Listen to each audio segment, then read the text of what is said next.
கம்மி இந்த 5 மார்க் கேள்விக்கு நீங்க எதிர்பார்த்த மார்க் எவ்வளோ? 3. அப்படிங்களா? இதுல 4 பாயிண்ட் இருக்கு. பாயிண்ட்டுக்கு 1 மார்க். 4 பாயிண்ட் நல்லா எழுதுனா 5 மார்க். முதல் பாயிண்ட் நீங்க எவ்வளவு மிஸ்டேக் பண்ணிருக்கீங்க? அப்போ ஒரு மிஸ்டேக் எவ்வளவு மார்க் குறைக்கலாம்? அரை மார்க்கா? அரைன்னு சொன்னா -4 இங்கேயே வந்துருச்சு. சரி, ரெண்டாவது லைனுக்கு எவ்வளவு மார்க் கட் பண்ணிருக்கீங்க? 7. இதுக்கு 3 மார்க் குறைஞ்சிருச்சு. இது மைனஸ். மூணாவது பாயிண்ட்டுக்கு 3 நல்லா பண்ணலாம். அது நீ போட்டது என்ன ஒரு லைன் விட்டுட்டேன். சரி, அதுக்கு -4 பாயிண்ட் குறைஞ்சிருச்சு. அப்புறம் 4வது பாயிண்ட்டுக்கு அதுக்கு எவ்வளோ? அதுக்கு ஒரு 8 குறை பண்றீங்க. இதுக்கு பண்றது மொத்தம் -4.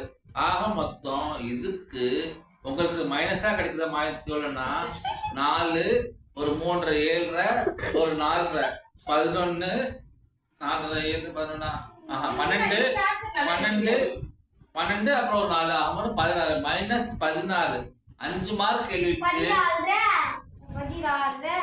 5 மார்க் கேள்விக்கு -16 மார்க் வரும். ஒரே புத்திசாலி நீதான்ப்பா.